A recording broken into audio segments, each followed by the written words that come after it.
Porque estudar cálculos químicos é basicamente fazer exercício. Tá? A teoria se resume a esses conhecimentos que nós estamos fazendo aqui no início, o restante é exercício mesmo. E cada detalhezinho, gente, é importante. Tá? Não apenas as questões com muitos cálculos ou questões mirabolantes, não.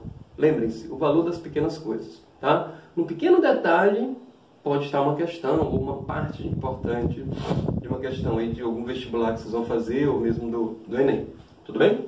Essa primeira questão é uma questão bem simples, mas para a gente reforçar, né, esse conceito de unidade de massa atômica, esse conceito de massa atômica, para ficar bem claro isso. Tá? Isso aí já tem sido objeto de questões por muitos lugares por aí. Tá. Então, sabendo que a massa atômica da prata é igual a 108, aquele valor que está lá na tabela, podemos afirmar que um átomo de prata pesa. Tá? Então vejam, gente. A prata é igual a 108, aquele valor que está lá na tabela. Eu não preciso ter esse valor decorado, porque na hora que for preciso as questões vão nos dar. O que significa isso? Um átomo de prata pesa 108 unidades de massa atômica. Ou seja, 108 vezes uma unidade de massa atômica. Mas peraí, o que é mesmo uma unidade de massa atômica? Lembra? Corresponde a 1/12º da massa do isótopo 12 do carbono. Portanto, se são 108 unidades de massa atômica, quer dizer que cada átomo de prata pesa 108 vezes mais do que uma fatiazinha daquela lá do carbono 12. Certo? E se vocês dividirem, são 108 12avos do carbono 12. 108 por 12 dá 9. Então eu poderia dizer que cada átomo de prata é 9 vezes mais pesado do que um átomo do isótopo 12 do carbono. Então tudo isso a gente pode derivar. Tá bom? Lembra o exemplo do pincel? O pincel pesa 20 gramas. Ou seja, ele é 20 vezes mais pesado do que 1 grama. O que é mesmo 1 grama? Não sabemos. Mas a unidade de massa atômica precisamos saber. Tudo bem? Então o que vocês têm aí nessa questão? O item 1 diz que um átomo de prata pesa 101 gramas. Absurdo! Átomo nenhum pesa sequer 1 grama. Átomo nenhum, molécula nenhum pesa sequer 1 grama. Tudo bem? Um átomo de prata pesa 108 unidades de massa atômica, certo? O item 2 está correto. Um átomo de prata pesa 108 vezes mais do que o átomo de carbono 12? Errado. Não são 108 vezes mais do que o átomo inteiro de carbono. São 108 vezes 1/12º do carbono, ou seja, 9 vezes mais do que um átomo de carbono 12. Portanto, o item 3 está errado. O item 4 e 5, os itens 4 e 5 estão corretos, né? Porque o item 4 diz que cada átomo de prata pesa 108 vezes mais do que 1/12º de carbono, né? Do carbono 12 está certo. E o item 5, que é a mesma coisa, diz que pesa 9 vezes mais do que um átomo de carbono 12. Tudo bem? Portanto, estão corretos aí os itens 2, 4 e 5. A resposta é a letra C. Tudo bem? Questão 2. Tá? Essa questão 2 é uma questão também simples, né? É uma questão que pede para a gente calcular a massa atômica de um elemento químico a partir dos seus isótopos. Lembra? A massa atômica de um elemento químico é a média ponderada das massas dos isótopos. Vamos à questão. Na natureza, de cada 5 átomos de boro, 1 tem massa atômica igual a 10 unidades de massa atômica e 4 tem massa atômica igual a 11. Com base nesses dados, qual é a massa atômica do elemento boro, expressa em unidades de massa atômica? Certo? Do átomo de boro, de cada 5 átomos, 1 é do boro 10, tá? E os outros 4 do boro 11. Vejam que essa proporção isotópica não necessariamente precisa vir em porcentagem. E nem eu preciso transformar isso para porcentagem. Tá? Aqui está a proporção para cada 5, 1 para 4 para um total de 5. Tem casos que vai dizer assim, de cada 10 átomos do elemento, 3 são de 1, 4, entendeu? Então a gente vai, não necessariamente em porcentagem. Eu não preciso transformar isso para porcentagem. Do jeito que está aqui eu faço. Como é que faço a massa atômica do elemento boro? É uma média entre 10 e 11. Rogério, é só somar 10 mais 11 e dividir por 2? Não. Seria isso se fosse metade, metade. Como eles existem em proporções diferentes, nós fazemos uma média ponderada, onde as massas atômicas dos isótopos são as grandezas, tá? São as medidas, e os pesos são a proporção isotópica. Então eu faço 10 vezes 1, mais 11 vezes 4, se tivessem 3 isótopos, 4 isótopos, continuaria, dividido aqui pela soma dos pesos, né? 1 mais 4, tá? Então aqui dá 44 mais 10, 54, dividido por 5, tá? Então a massa atômica do elemento boro, 10,8. A resposta, portanto, está bem aí na letra C. Tudo bem? E lembrando que não tem nenhum átomo de boro com essa massa. Isso é um valor médio, né? De cada... isso aqui em média, cada átomo de boro pesa isso. Acho que está bem claro, né? A diferença da massa atômica do isótopo para a massa de cada átomo, né? Para a massa atômica do elemento químico. Tudo bem? A questão 3 que vocês têm aí também é uma questão que envolve essa média ponderada no cálculo da massa atômica de um elemento químico. Tá? Um pouquinho diferente porque aí é matemática, né? A gente pode diversificar isso de várias formas. Mas tá aí, um elemento genérico X tem massa atômica 75,2 unidades de massa atômica. Isso já é a massa do elemento. E apresenta os seguintes isótopos, o X74, o X75 e o X76. Tá? Sabendo-se que a ocorrência dos isótopos, do isótopo 75 é de 40%, tá? Qual a ocorrência do isótopo 76? Tá certo? São 3 isótopos, tá? Vamos ver aqui. Ó, é o elemento X genérico, tá? A questão já me dá a massa atômica do elemento X, já o resultado da média, tá? E diz que X tem 3 isótopos, o X74, o X75 e o X76. E as ocorrências isotópicas? Ele diz que é 40% do isótopo X. Aí eu estou chamando A% do 74, B% do 76. Eu vou ter Azinho e Bzinho para não chamar X e Y, né? Porque aqui já tem X na questão para não ficar confuso.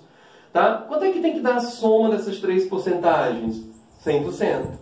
Então, se o 75 é 40%, então A e B, né, a soma de A mais B, tem que dar 60%. A% mais B% tem que ser igual aos 60% restantes. Então, eu isolei a A. A é igual a 60 menos B.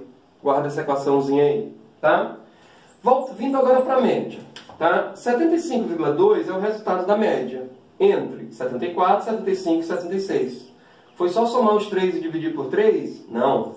Isso não é uma média aritmética comum, é uma média ponderada. Então eu vou fazer 74 vezes A, mais 75 vezes 40, mais 76 vezes B. Entenderam? Dividido pela soma dos 3, que dá 100%. Poderia ter posto logo direto. Botei A mais 40 mais B. Tá? O que eu vou fazer? Bem aqui no lugar do Azinho, eu vou substituir isso que nós encontramos. A não é igual a 60 menos B. Quando eu substituir essa equação bem aqui no valor do Azinho, eu fico com uma equação com uma única variável que é B, e aí eu encontro. E já é a resposta, o B. Tá? Então, 75,2 é igual a 74 vezes A, substituir o Azinho aqui, tá? Mais 75 vezes 40, mais 76B, dividido por 100. 100 vezes 75,2 dá 7.520. E resolvendo aqui, ó, 74 vezes 60, 4.440. 74 menos 74B. Mais 75 vezes 40 dá 3.000. Mais 76B. Certo? Então, 3.000 mais 4.440 vai dar 7.440. Que vem para cá negativo. 7.520 menos isso vai ficar igual a 80. Menos 74 mais 76 é igual a 2. 2B igual a 80. B, portanto, é igual a 40. É isso que ele pede. Qual a ocorrência, né? Quantos por cento do isótopo B? Resposta, 40%, a letra C. Aproveitei e fiz A, né? Já que A é 60 menos B, os outros 20% então são do isótopo A. Tudo bem? Mas a resposta é a letra C, porque ele quer a ocorrência do isótopo 76, 40%. Tudo bem? Questão 4. Essa questão 4 também trata disso aqui, né, de massa atômica, massa molecular, a questão de quantos isótopos, quais os isótopos são possíveis. Uma questão bem simples, se a gente entender direitinho, essa questão foi da Universidade Federal do Piauí. Né? Eu fiz aí alguma adaptação, porque eu não encontrei a original dessa questão, mas dando os créditos aí para a Universidade Federal do Piauí. Tá? Uma questão bem inteligente. Né? A gente precisa entender isso. Há questões muito inteligentes que não necessariamente são questões muito difíceis. Gente, como é que um aluno que estuda a vida inteira para fazer uma prova, como é o caso do Enem ou do vestibular, vai chegar ao final e achar uma questão de massa molecular difícil? Né? Não faz sentido. Agora, é uma questãozinha que põe a gente para pensar. Né? Do conhecimento que nós temos de matemática, conhecimento que nós temos de química, especialmente aqui massa atômica, massa molecular, molécula, como é que a gente faz isso? Tá bom? Então é uma questão bem simples, vocês vão ver aqui. E tem várias formas de fazer. Eu vou fazer por uma aqui que eu acredito que seja a melhor para o momento. Tá? A questão diz assim, ó, sabendo que os únicos valores de massa molecular para moléculas de Cl2, moléculas do cloro, são 70, 72 e 74 unidades de massa atômica, quais são os isótopos possíveis para o elemento cloro? Então ele fez o contrário, né? Vem da molécula para a massa atômica. Então, a questão está me garantindo que para a molécula de cloro só são possíveis 3 massas moleculares. Só o 70, 72 e 74. Qual é uma das primeiras coisas que a gente pensa logo para sair de uma questão dessa? Se são 2 cloros, em cada molécula tem 2 átomos de cloro, eu vou pegar cada um desses valores e dividir por 2. Certo? Porque aí eu descubro a massa de cada átomo. Até aí está certo. Mas vamos apurar, né, até o final. Se eu pegar 70 e dividir por 2, dá 35. Então, eu estou acreditando que tem um isótopo 35. 72 por 2 dá 36. Cloro 36. 74 por 2 dá o cloro 37. Resolvemos? Acabamos a questão? Não. Será que é possível mesmo, com esses 3 isótopos, a gente vai fazer só essas 3 massas? Vamos verificar então. Se eu fizer o Cl2 usando o isótopo 35 do cloro, 2 átomos dele, 2 vezes 35 dá 70. Entendeu? Fizer molécula de cloro só com o cloro 36, vai dar 72. E se eu usar só o 37, 74. Isso aqui é óbvio. Eu só voltei o cálculo aqui de cima, foi só uma confirmação disso. Mas também tem as combinações, tá, gente? Peraí, se eu pegar um átomo de cloro 35 e um átomo de cloro 36, isso não é uma molécula de Cl2? 2 átomos de cloro? Sim.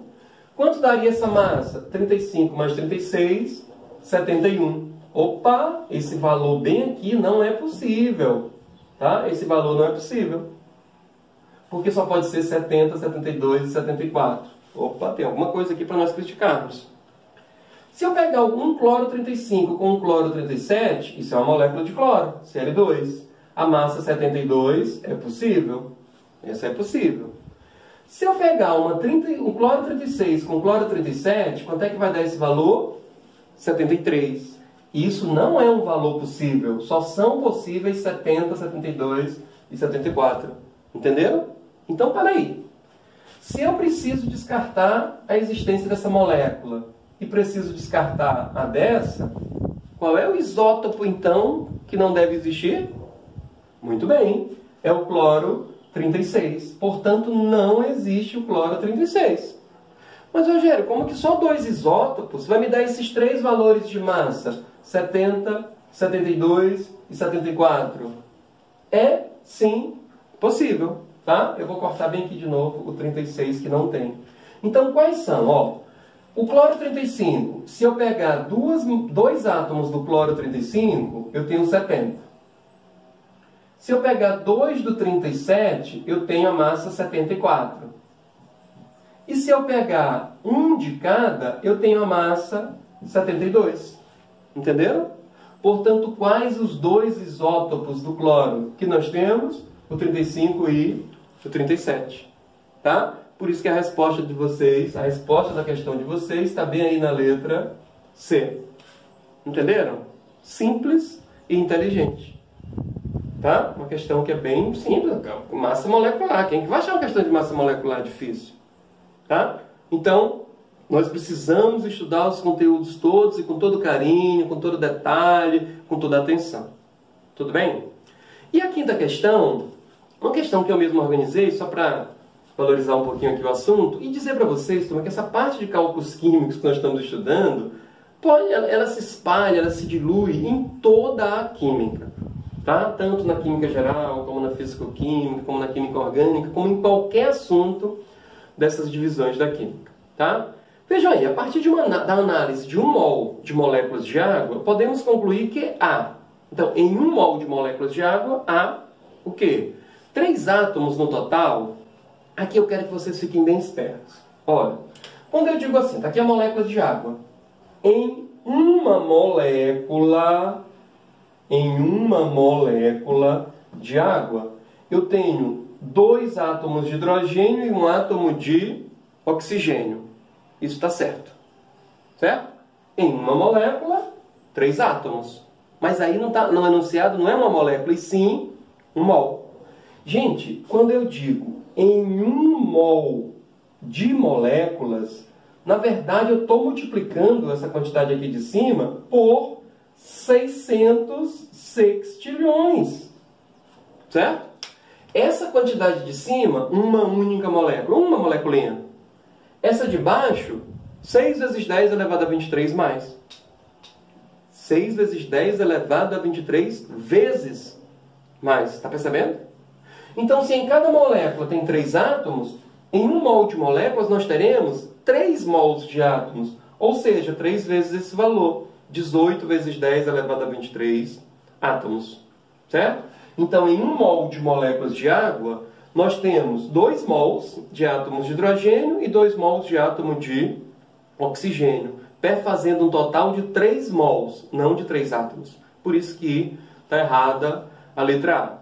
A letra B diz que há 6 vezes 10 elevado a 23 átomos. Não. Se nós acabamos de dizer que em 1 mol de moléculas nós temos 3 mols de átomos, 3 mols de átomos são quantos átomos? Muito bem, 3 vezes esse valor. Então, a letra B seria correta se fosse 18 vezes 10 a 23. Ou o que valha, né? 1,8 vezes 10 a 24. Tá bom? A letra C diz que em 1 mol de moléculas de água nós temos 2 ligações covalentes. Isso aí é para querer enganar mesmo, tá, gente? A ideia aí é confundir. Para mostrar para vocês a importância dessas pequenas coisas. Eu desenhei aqui a moléculinha de água, que eu acho que muitos de vocês têm essa moléculazinha na cabeça aí. Tá? Cada molécula de água são 2 hidrogênios e 1 oxigênio. Esses hidrogênios estão ligados ao elemento oxigênio através de ligações covalentes. Então, olhem o raciocínio novamente. Em uma molécula de água, eu tenho 2 ligações covalentes. Correto. Só que a questão não está falando de uma molécula de água, ela está falando de 1 mol de moléculas de água. Então eu preciso multiplicar isso por 6 vezes 10 elevado a 23. Tá? Se eu disser que em uma molécula de água tem 2 ligações, perfeito. Agora se eu disser em 1 mol de moléculas, perceberam? Que eu multipliquei isso por 6 vezes 10 a 23. Quantas ligações nós temos? 2 mols de ligações. Ou seja, 12 vezes 10 elevado a 23. Ou, como está na letra D, 1,2 vezes 10 a 24 ligações covalentes. Perceberam? Então a letra D está correta. A letra E diz que em 1 mol de água tem 2 mols de moléculas de hidrogênio e 1 mol de moléculas de oxigênio. Vocês identificaram onde está esse erro? Olhem a diferença do que está escrito na letra E para o que eu falei ainda há pouquinho. Eu vou repetir. Eu disse que em 1 mol de moléculas de água, nós temos 2 átomos, melhor, 2 mols de átomos de hidrogênio, 2 mols de H, não 2 mols de H2. Eu não estou falando da molécula de H2, molécula de hidrogênio. Eu estou falando do átomo H, átomo de hidrogênio. Tá? Idem para o oxigênio. Em 1 mol de moléculas de água, há 2 mols de átomos de hidrogênio e 1 mol de átomo de oxigênio. Perceberam o erro da letra E? Portanto, a única correta é a letra D. Tudo bem?